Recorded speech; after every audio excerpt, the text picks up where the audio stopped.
Alright, for today's critical thought, we're returning to the topic about progression models. And I wanted to go over this more because it's something that a lot of new developers, and even some existing ones, tend to slip up on or forget over the process of developing their game. And when we talk about progression models, this is a topic akin to core gameplay loop that this is pretty much remedial game design. If you can't explain to someone how someone plays your game or what your gameplay loop is, then you are not a game designer at all. But progression models represent how someone progresses, obviously, when they're playing through a game. And it's an essential part of, I think, just about any game design out there. Maybe with exception to a visual novel title, but that could even be argued there. But when it comes to game design, there are three distinct areas of progression that can be applied. The first one is player progression. How am I improving at your game? Am I memorizing button combos? Am I figuring out attack patterns? Do I understand the right min-maxing for my deck or my skill tree or anything like that? It's the knowledge of that the player is learning. The second kind is the abstract progression, and this refers to whatever in-game avatar or character representation becoming more powerful. Am I at level 5 and now I become level 6? Did I unlock a new perk? Did I find that shiny new legendary in a treasure chest? But this is the progression that happens on the character's end, and it's not really about the player growing. And then the third kind is the game progression, as in, I'm on stage 1, I beat the boss, we go to stage 2, we then go to stage 3. But we can also talk about adding in new systems or mechanics over time, such as in games like Factorio or Kerbal Space Program, where a new item can dramatically change what you're able to do within that game space, or unlock some new thing for you to do.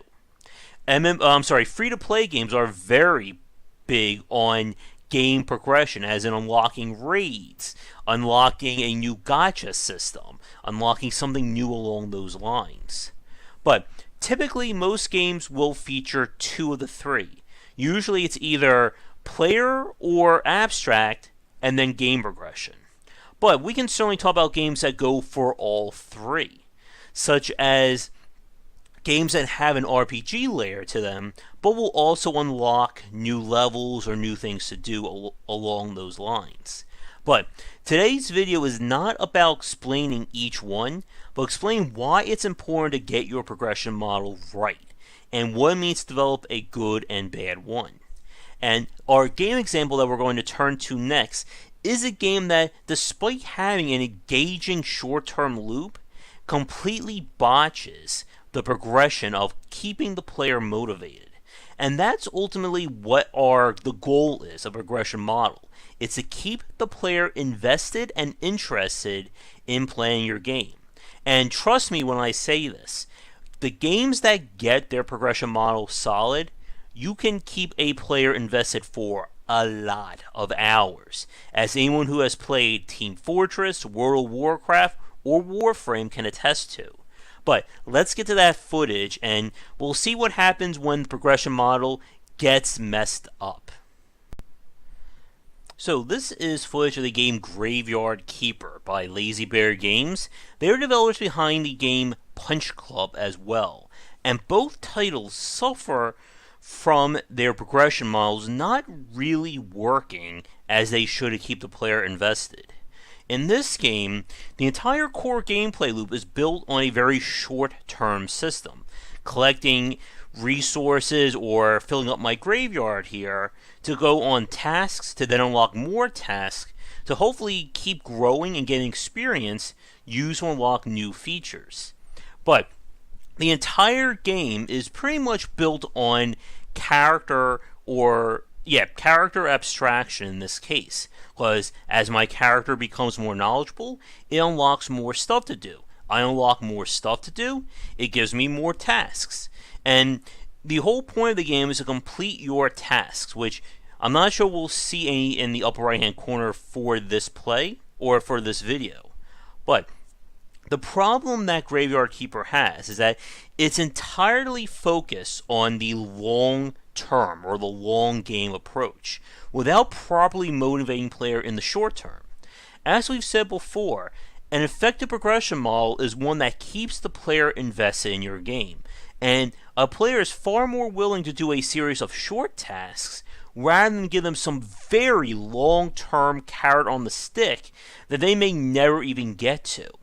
And as we've used this example before, it's far more motivating to have 10 different tasks to kill 10 enemies versus one task to kill 100. Because when the player is able to make short-term progress, it gives them that motivation to keep going, especially when there is a reward associated to it. Graveyard Keeper, unfortunately, just focuses entirely on the tasks without subsequent or comparative rewards for doing them.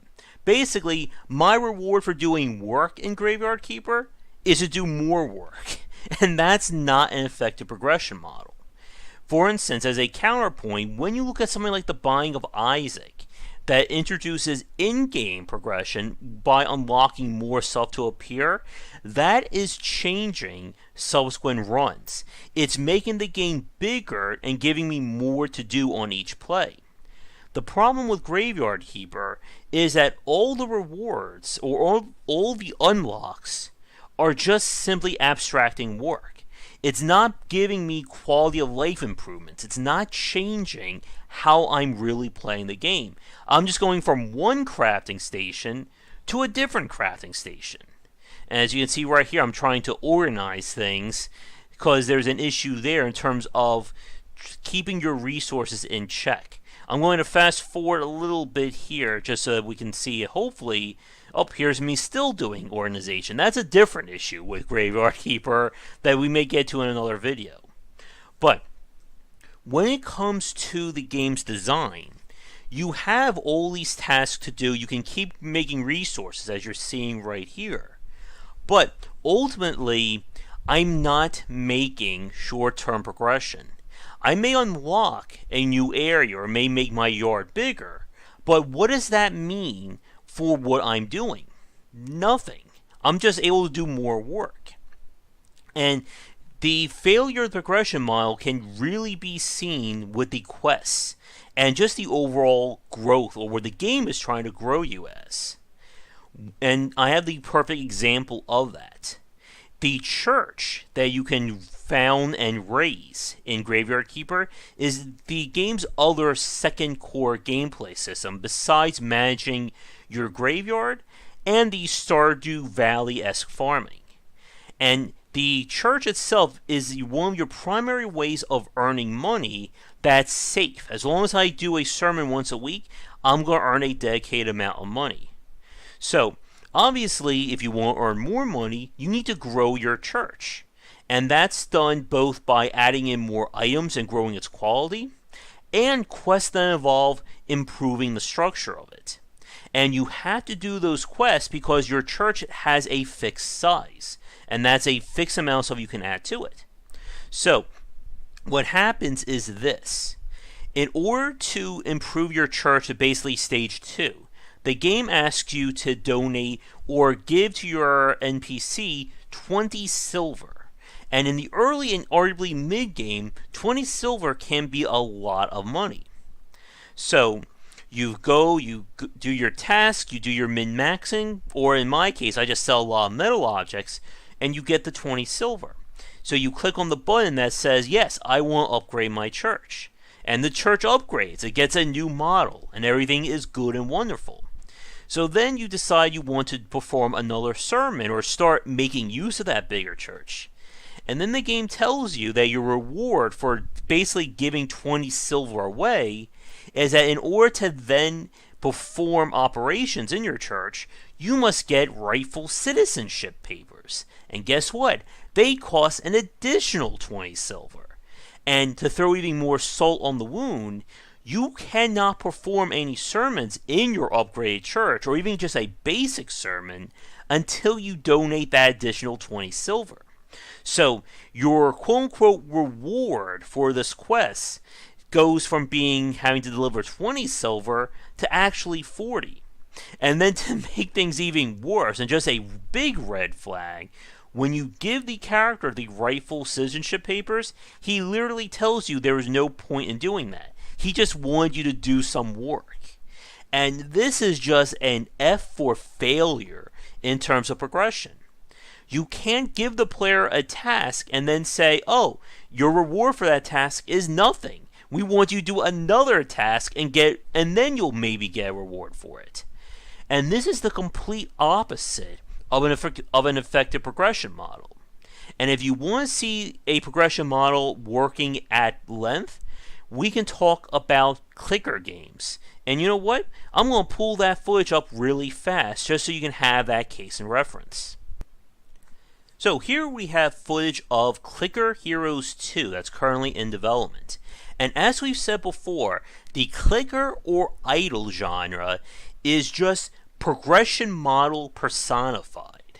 It doesn't have any fluff of gameplay or aesthetics. It's just about progression model. And this is the antithesis to a game like Graveyard Keeper. Everything about Clicker Heroes 2 and by extension idle games is about short-term progression. I upgrade my item here, now I do a little bit more damage. I'm sorry about that little annotation that popped up there, that's just part of the video. But when I unlock a new skill, that is immediately thrown into my routine. The entire point of Clicker Heroes 2 is not to think about what you're doing 500 to 1,000 hours from now. It's about what am I unlocking over the next 2 to 3 minutes. And now I'm unlocking the next thing, and the next thing, and so on and so forth until we hit those 500 to 1,000 hours. And that is ultimately what drives progression models in game design. It's not about the long term. It's about all these little micro goals that keep you moving forward. Diablo 3 is a great example of this, or even any ARPG. You're not thinking about your character at level 60. You're thinking about what you're going to do at the next level, and then the next reward. And you just keep moving forward. The point of a progression model is that it has to be growing over time. The player should never feel like they are going backwards, or they're just staying stagnant. Because if either case happens, they are not going to be motivated to keep playing. And again, this is what makes the idle genre so popular, that you are just literally keep moving forward. Every enemy you fight gets you more gold. Every gold you get gives you a new item that you can upgrade, and every new upgrade lets you repeat that progress. I've said this before, but the ARPG loop of fight monsters to get loot to grow more powerful, that works. It has worked for a lot of people, including yours truly, to keep them invested in playing. And this is what works in Clicker Heroes 2, and what doesn't work in Graveyard Keeper, and even by Punch Club that actually has you lose your stats if you don't use them from time to time. But long-term progression by itself, as in Graveyard Keeper's case, isn't motivating enough. There has to be something to work for in the short term. And again, we're not talking about, in most cases, a grand, every time you complete a quest, you get a brand new mechanic or subsystem. Even if it's just the idea of a small quality of life upgrade, or changing a background tile art. As long as the player is getting rewarded and seeing that progress, that can be enough. But before I rant on about progression models for another 10 to 15 minutes, we'll wrap things up here. So again, to summarize, a good progression model is always about keeping the player invested in playing your game. And they should never feel like they are not making progression or that they are losing it. So for you watching this right now, my question for you is this. Can you think of games that have had horrible progression models that even if the main gameplay was engaging enough, you just weren't getting invested in playing that game? Let me know in the comments below, but thank you so much for watching. If you'd like to suggest a topic for a future video, let me know in the comments below. But check back for daily discussions on game design here, and on Game Wisdom, where we examine the art and science of games. Until next time, take care. Before we get to the credits, just a quick shout out to the supporters over on patreon.com/GWBycer. Thank you so much for watching this video. If you enjoyed it, be sure to check back for our regular streaming, most nights at 9:30, 10 EST, and you'll find a schedule linked down below. For a collection of my writings as well as audio casts on design, you'll find that at game-wisdom.com. Be sure to follow me on Twitter at GWBycer. If you're interested in hanging out and talking about game design topics, we have a Discord channel with the basic tier open to everybody, and that is linked down below as well. If you'd like to support us on Patreon, it is at patreon.com/GWBycer. Your support can help to keep things going and growing, and you can earn rewards such as ad-free versions of our talks, votings for our specific Let's Plays and grab bag streams, and more. But that's it for now. Thanks again for watching. I hope you come back for more great discussions on design here and on GameWisdom.com, where we examine the art and science of games.